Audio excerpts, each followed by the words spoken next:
നിങ്ങളുടെ സ്കിന്ന് ഏതുമാകട്ടെ, ഓയിലോ ഡ്രൈയോ നോർമലോ സെൻസിറ്റീവോ ഏത് സ്കിന്നായാലും ഏതു പ്രായക്കാർക്കും പുരുഷന്മാർക്കും സ്ത്രീകൾക്കും കുട്ടികൾക്കും ഒരുപോലെ ഉപയോഗിക്കാവുന്ന ആയുർവേദത്തിലെ ഏറ്റവും വീര്യം കുറഞ്ഞതും എന്നാൽ അനേകം ഗുണമേന്മയുള്ളതുമായ ഒരു ആൻറ്റി ഏജിങ് ഫേസ് പാക്കിനെ കുറിച്ചാണ് ഞാൻ ഇന്ന് നിങ്ങളോട് പറയാൻ പോകുന്നത്.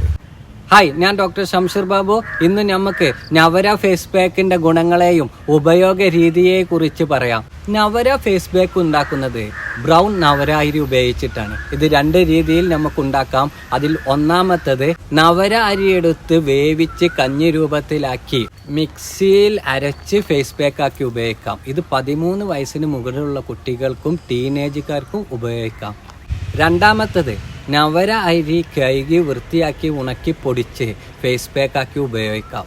പ്രശ്നമില്ലാത്ത സ്കിന്നുള്ളവർ 2 ടീസ്പൂൺ പൊടിയെടുത്ത് ചുടുവെള്ളത്തിലോ പച്ചവെള്ളത്തിലോ മിക്സ് ചെയ്ത് ഫേസ് പാക്കാക്കി ഉപയോഗിക്കാം.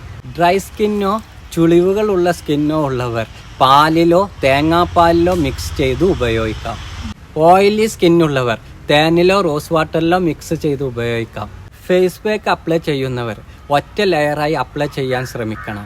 ഉണങ്ങിക്കഴിഞ്ഞാൽ ഉടനെ തന്നെ കഴുകി കളയണം. അരമണിക്കൂർ കൂടുതൽ ഫേസ് പാക്ക് ഒരിക്കലും മുഖത്തിടരുത്. ഡ്രൈനെസ് കൂടുന്നതാണ് സ്കിന്നിൻ്റെ പല പ്രശ്നങ്ങൾക്കും കാരണം. നവര അരി സ്കിന്നിനെ ഹൈഡ്രേറ്റ് ചെയ്യുകയും മോയ്സ്ചർ ലോക്ക് ചെയ്യാൻ സഹായിക്കുകയും ചെയ്യുന്നു. അതുപോലെ തന്നെ ഇത് മുഖത്തെ മസിൽ ടോണിനെ ഇംപ്രൂവ് ചെയ്യുകയും മുഖത്തെ സ്കിന്നിനെ ടൈറ്റാക്കി വെക്കാൻ സഹായിക്കുകയും ചെയ്യുന്നു. ഇത് മുഖത്തുണ്ടാകുന്ന ചുളിവുകളെ പ്രിവെൻറ്റ് ചെയ്യുന്നു. ഇത് മുഖത്തെ ബ്ലഡ് സർക്കുലേഷൻ ഇംപ്രൂവ് ചെയ്യുന്നത് വഴി യൗവനം നിലനിർത്താൻ സഹായിക്കുന്നു. ഇതിൻ്റെ ക്ലെൻസിങ് എഫക്റ്റ് കാരണം മുഖത്തുണ്ടാകുന്ന ഹൈപ്പർ പിഗ്മെൻറ്റേഷൻ, കരിവാളിപ്പ്, മുഖക്കുരു എന്നിവ പ്രിവെൻറ്റ് ചെയ്യാൻ ഈ ഫേസ് പാക്ക് വളരെയധികം ഉപകാരപ്രദമാണ്.